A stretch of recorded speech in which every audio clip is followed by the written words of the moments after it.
Have you ever wondered if humanity once possessed a book so ancient, so otherworldly that its pages could bend the borders between the seen and the unseen?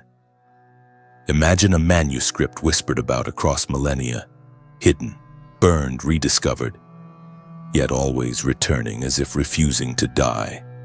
A book said to contain not merely knowledge but remembrance, the memory of who we truly are beneath the layers of forgetting. This is not fantasy. This manuscript exists, and its name is the Corpus Hermeticum. For ages, alchemists, philosophers, mystics, and wanderers of the inner worlds treated this collection of writings not as literature but as a living transmission, an encoded beacon from a mind that was neither fully human nor entirely divine. At its center stands Hermes Trismegistus, a being described as half-sage, half-celestial messenger, whose voice echoes like a bridge between dimensions. His words outlived empires, sparked revolutions of thought, and whispered inspiration to some of history's boldest seekers. Isaac Newton, Giordano Bruno, the Renaissance Magi, and countless unknown adepts whose names dissolved into time. But what force hides behind these texts? What secret allowed them to move through the centuries like a buried heartbeat waiting to be felt again? And more importantly, why have they resurfaced now, at a moment when humanity is once again asking the same ancient questions? Who are we? Where did we come from? And where are we truly going? To understand the pulse of the Corpus Hermeticum, we must journey back into a world suspended between myth and transformation. Around the 2nd and 3rd centuries AD, Egypt, once the throne of pharaohs and gods, had become a crossroads of civilizations. Beneath the shadow of Roman rule, Alexandria rose like a lighthouse of the mind. Its vast library hummed with scrolls from every corner of the ancient world. Its streets overflowed with Greeks, Egyptians, Jews, Persians, and mystics of every tradition, all weaving their philosophies together like threads in a cosmic tapestry. It was here, in this alchemical melting pot, that the Hermetic writings surfaced, not as a single book, but as dialogues, revelations, and mystical instructions attributed to Hermes Trismegistus. To the ancient world, Hermes was more than a teacher. He was a guardian of esoteric wisdom, a custodian of the hidden laws that bind matter and spirit. Some believed he lived at the dawn of Egyptian civilization itself. Others claimed he was a composite spirit, an intelligence that expressed itself through chosen scribes. In the Hermetic treatise Asclepius, it is written that Egyptian teachings were always veiled, protected, reserved only for those capable of grasping the secrets. Knowledge was not a rite, it was a life initiation. These teachings were rumored to have been recorded on sacred scrolls sealed deep within Egyptian temples, guarded by priests until the tides of history scattered them into oblivion. What survived did so only by miracle, for as the Roman Empire embraced Christianity, esoteric schools were driven into the shadows. Libraries burned, temples crumbled, and countless manuscripts vanished beneath smoke and conquest. When the Library of Alexandria fell to flames, an entire world of wisdom was reduced to ash. Yet the Hermetic texts, fragmented, battered, incomplete, slipped through the cracks of time, carried like faint embers into monasteries and secret collections. And then something extraordinary happened. In 1460, as the Renaissance rekindled Europe's thirst for forgotten truths, a monk named Leonardo da Pistoia returned from Constantinople carrying a set of weathered Greek manuscripts. He had been sent by Cosimo de' Medici to retrieve lost works of antiquity. But what he brought back was beyond expectation. These manuscripts bore the name of Hermes Trismegistus. Cosimo, recognizing their significance, halted every scholarly project in Florence, including the translation of Plato itself, and commanded the brilliant Marsilio Ficino to translate Hermes first. Why such urgency? Because Renaissance thinkers believed these writings held the original blueprint of the universe, knowledge older than Moses, older than Plato, perhaps older than the world as they knew it. When Ficino's Latin translation spread across Europe, it ignited minds like wildfire. The Corpus Hermeticum became the catalyst of a new esoteric awakening. It shaped the imagination of Bruno, who dared to envision an infinite living universe. It fascinated Newton, who studied alchemy in secret notebooks as intensely as he studied gravity.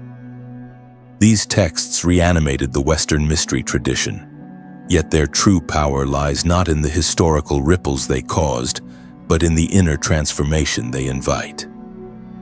For Hermes does not offer theories, he offers remembrance. At the heart of the Hermetic message lies a revelation both simple and cosmic.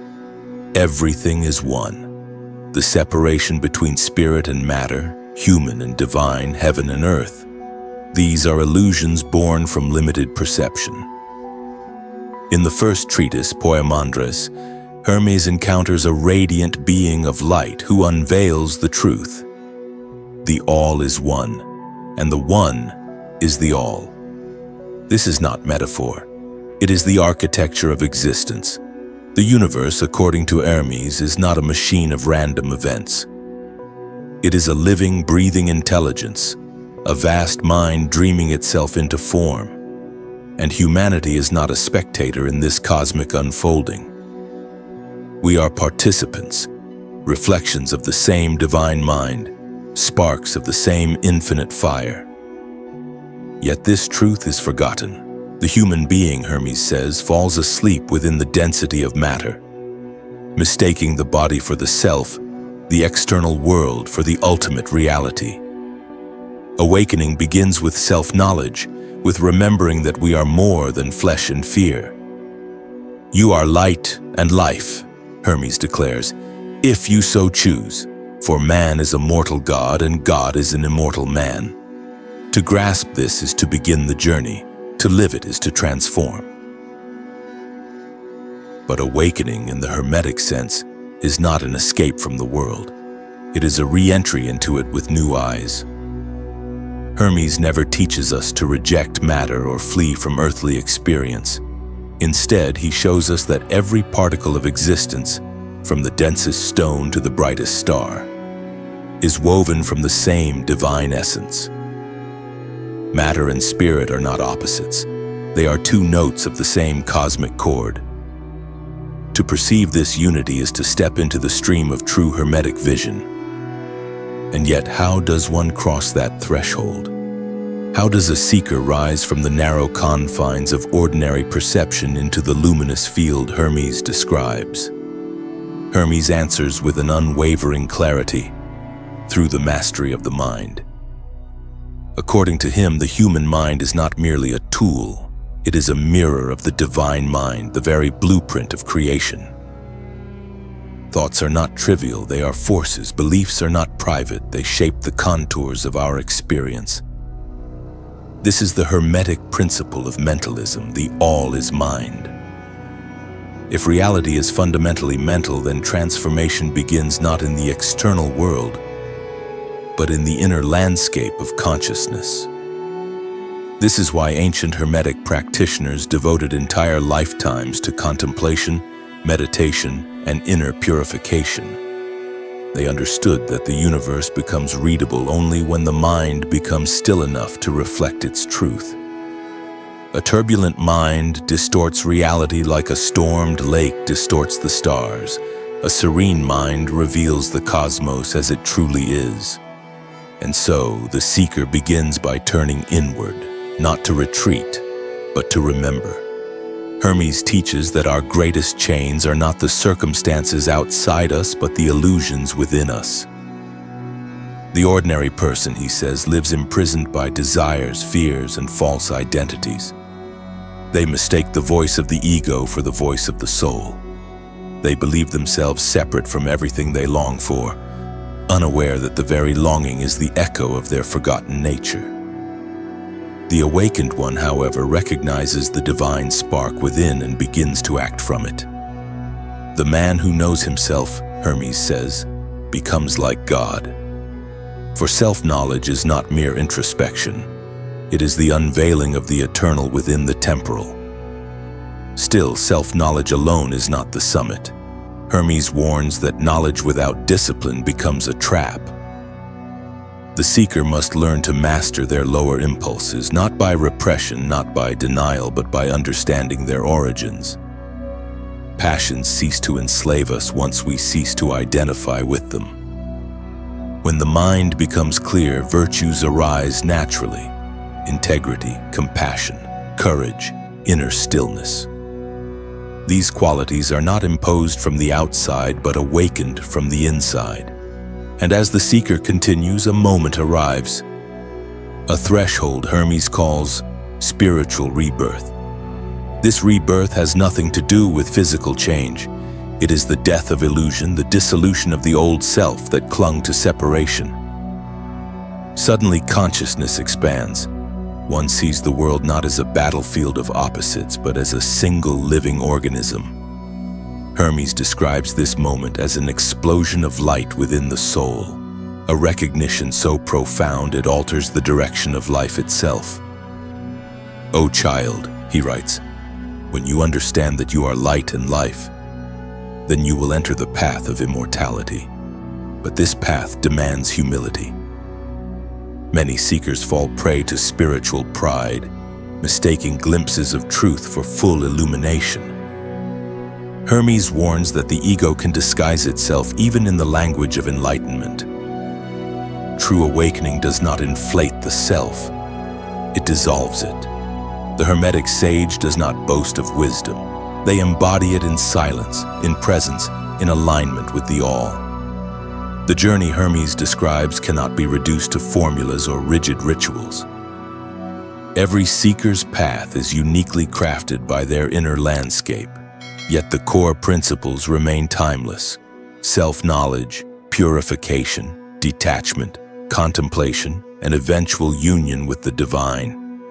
These are not steps on a ladder, but interwoven movements of the soul. And the ripple of these teachings did not end in antiquity. They seeded themselves across eras, shaping entire currents of esoteric history. When Ficino's translation breathed new life into the Corpus Hermeticum, Europe was transformed.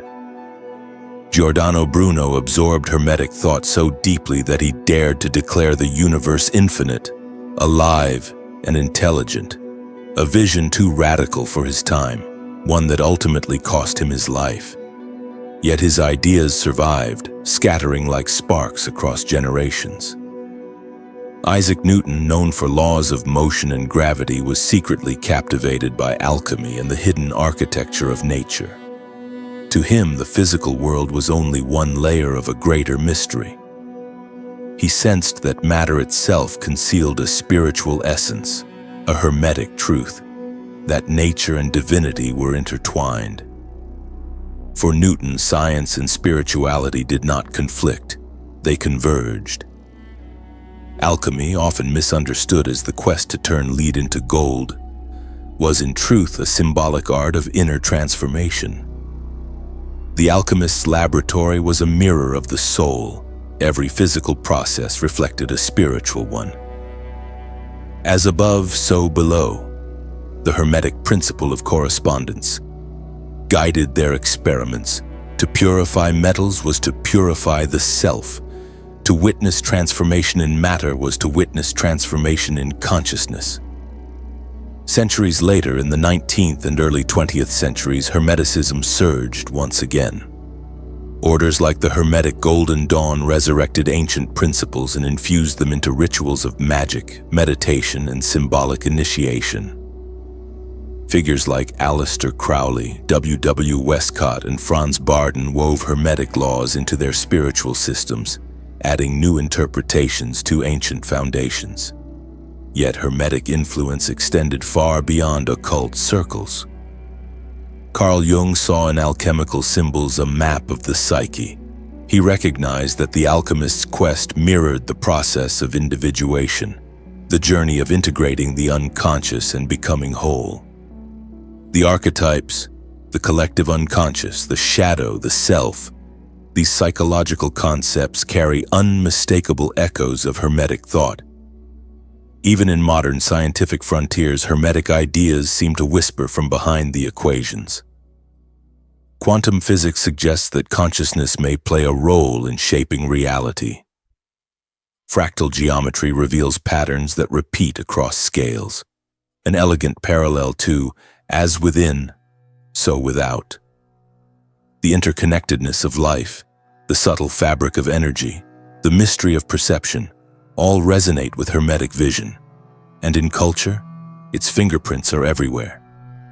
The Matrix invites us to consider reality as a construct, pure Hermetic mentalism clothed in cyberpunk imagery. Books like Paulo Coelho's The Alchemist guide readers through symbolic journeys of destiny and transformation. Even the modern craze around manifestation and the law of attraction draws directly from Hermetic mentalism. Thoughts shape worlds. Yet beyond all these influences, the deepest legacy of the Corpus Hermeticum lies in its power to transform the individual seeker. Hermes does not ask us to believe, he asks us to remember. He offers no dogma, only a mirror. His teachings whisper to those standing at the threshold of their own inner awakening.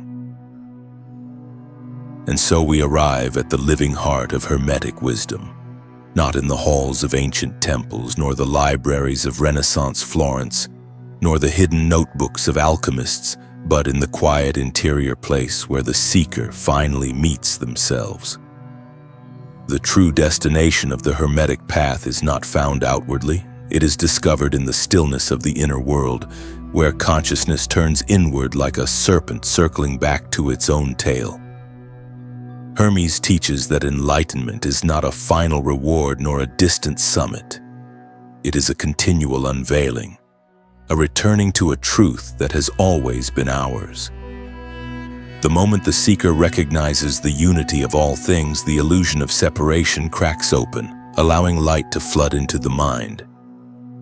From that moment forward, the journey becomes a balancing act between the earthly and the eternal, the finite and the infinite, the human and the divine. But what does this look like in lived experience? It begins with a shift in perception. The seeker notices a subtle change. Judgments loosen, attachments soften, and life reveals itself not as chaos but as a constellation of meaningful patterns. Ordinary experiences vibrate with hidden symbolism. An impulse, a dream, a conversation, all begin to feel like threads woven into a more expansive design. This is the awakening of the Hermetic eye, the ability to see the divine mind operating within every circumstance. The seeker also discovers a new relationship with desire.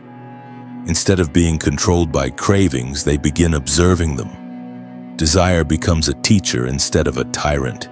Each emotion, each fear, each longing becomes material for inner alchemy.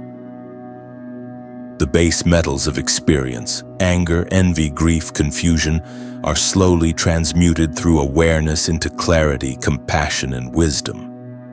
In this sense, the ancient alchemists were never wrong. The real gold is the purified soul. Hermes explains that the most profound rebirth occurs when the seeker surrenders the illusion of control. The ego insists on prediction and mastery, on forcing outcomes according to personal will. But the Hermetic path invites a deeper trust, a surrender into the intelligent flow of the universe. When this surrender happens, even for a moment, something extraordinary unfolds. Life becomes a dialogue. Synchronicities appear. The seeker feels guided not by external signs alone, but by an inner resonance, a knowing that cannot be explained yet cannot be denied. And as this trust deepens, the sense of separation dissolves further. Hermes writes that the awakened human realizes they are not a fragment of creation, they are creation expressing itself in human form. With this recognition comes humility, not arrogance. For when one sees the divine in all things, one can no longer harm, belittle, or dominate. Compassion becomes instinctive. Presence becomes natural. Silence becomes rich and full of meaning. This is why Hermetic sages throughout history lived not as ascetics withdrawing from life, but as participants engaging it with clarity and intention. Some were scientists, some were artists, some were philosophers, some were wanderers with no titles at all. Their power did not lie in being separate from the world, but in moving through it with a consciousness tuned to the deeper patterns of existence.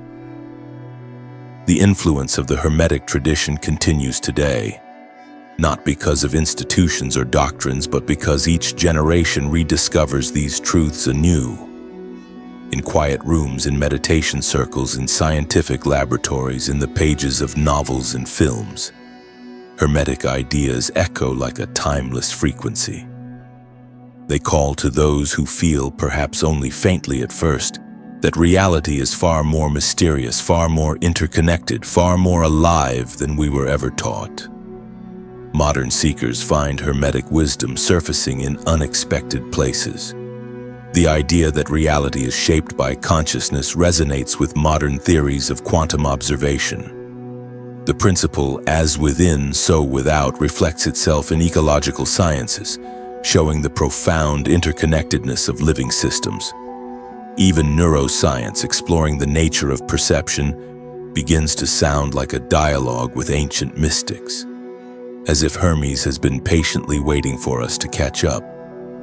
But beyond science, the Hermetic path finds its most powerful expression in the personal stories of transformation.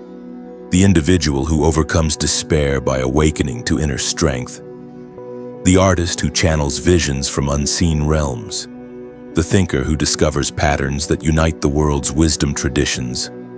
The ordinary person who suddenly feels the pulse of the cosmos in the stillness of meditation. These quiet awakenings are the continuation of the Hermetic lineage. The real teaching of Hermes Trismegistus is not confined to the Corpus Hermeticum. It lives in the one who reads it. It is activated through reflection, meditation, and genuine longing for truth. It unfolds when we open ourselves to the possibility that we are more than our conditioning, more than our fears, more than our stories. It takes root when we dare to explore the unknown territory of the self. And so if something within you resonated during this journey, if a spark flickered, if a memory stirred, if a question deepened within your heart, consider it an invitation. Not from me, but from the Hermetic current itself. This path does not demand belief. It only asks for presence, curiosity, and the courage to look inward. The world today is overflowing with noise, distraction, and division. Yet beneath the turbulence, the same ancient truth remains. The universe is alive, conscious, interconnected, and waiting for us to remember our place within it. Hermes whispers across the centuries that awakening is not a privilege, it is our birthright. And perhaps that is why the Corpus Hermeticum continues to resurface in moments of collective change. For whenever humanity stands at a threshold between old paradigms and emerging ones, the Hermetic voice returns to guide those ready to listen. If the teachings explored in this journey speak to something within you, share your reflections. Let your insights ripple outward. Each exploration, each curiosity, each awakening adds to the unfolding story of human consciousness. The path may be ancient, but its relevance is immediate, alive, calling us to step into our deeper nature. Thank you for walking with us through this exploration of Hermetic wisdom. May the spark of remembrance continue to grow within you, and may your journey, wherever it leads, be guided by the light of inner knowing, the compass of the soul and the quiet truth whispered long ago. You are light and life, and the all is within you.